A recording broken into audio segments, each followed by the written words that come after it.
Hello hi అండి, welcome to Kranthi cuisine cooking channel. ఈరోజు మనం ఫిష్ ఫ్రై తయారు చేసుకోబోతున్నాం. మైక్రోవేవ్లో జస్ట్ 3 టీ స్పూన్ ఆయిల్తో పైన క్రిస్పీగా లోపల జ్యూసీగా భలే ఉంటుందండి. చక్కటి మసాలాలతో ఎవరైనా ఫిష్ ఇష్టం ఉన్న వాళ్ళు ఇలా ట్రై చేయండి. టేస్ట్ అనేది చాలా బాగుంటుంది. అలాగే వీడియో స్కిప్ చేయకుండా చివరి వరకు చూడండి. ఇప్పుడు తయారీ విధానం. ముందుగా ఒక బౌల్ తీసుకొని దాంట్లో 2 టేబుల్ స్పూన్ల ఎండుకారం, 1 టేబుల్ స్పూన్ ధనియా పొడి, 1/2 teaspoon garam masala, 1/2 teaspoon పసుపు, అలాగే 1 టేబుల్ స్పూన్ అల్లం వెల్లుల్లి powder, 1/2 teaspoon salt, 1 teaspoon maida, ఒక నిమ్మకాయ రసం పిండేసుకోండి. ఇక్కడ మైదా అనేది ఆప్షనల్ అండి.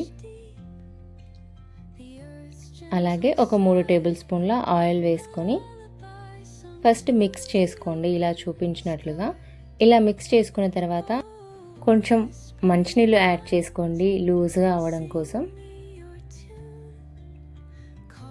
ఇలా ఉంటే ముక్కలకు చక్కగా పడుతుందన్నమాట. ఇలా చూపించిన విధంగా చేసుకొని ఈ బౌల్ని పక్కన పెట్టేసుకోండి. ఇప్పుడు ఇవి వచ్చి పాంప్లెట్లు అండి.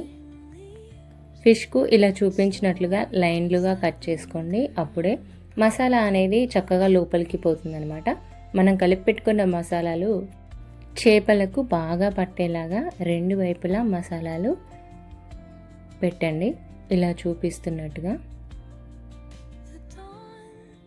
ఇలా పెట్టేసిన తర్వాత వీటిని 3 నుంచి 4 గంటల పాటు ఒక బౌల్లో వేసుకొని ఫ్రిడ్జ్లో పెట్టేసుకుందాం. ఇవి మ్యాగ్నేట్ అవ్వాలన్నమాట.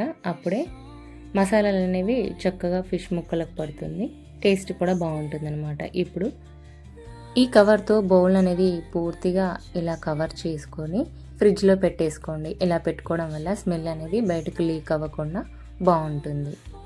ఇలా పెట్టి తీసుకున్న తర్వాత దీన్ని ఎయిర్ ఫ్రైయర్లో చేస్తున్నాం కాబట్టి అదే ప్లేట్లో పెట్టేసుకోండి. ప్లేట్ కాస్త ఆయిల్ అద్దుకోండి, బాగుంటుంది. అలాగే నేను చేస్తున్న ఎయిర్ ఫ్రైయర్లో ఈ 2 ప్లేట్లు ఒకేసారి పెట్టుకోవచ్చు అనమాట. పైనుంచి ఒకటి, అలాగే మధ్యలో నుంచి ఇంకో ప్లేట్ పెట్టేసుకొని మూత క్లోజ్ చేసుకుందామండి. ఇక్కడ నేను 180 డిగ్రీస్ 30 మినిట్స్ వరకు పెట్టేసి వదిలేసాను దీన్ని. ఇప్పుడు 30 మినిట్స్ అయిపోయింది. చెక్ చేస్తే ఇవి కలర్ అనేది పర్ఫెక్ట్గా వచ్చింది. ఓపెన్ చేసి చూసుకుందాం.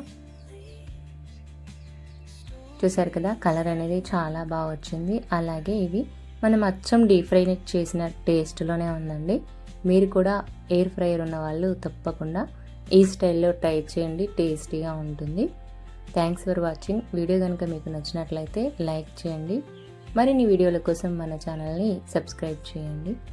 ఇంగ్రీడియంట్స్ డిస్క్రిప్షన్లో ఉన్నాయి, చెక్ చేయండి.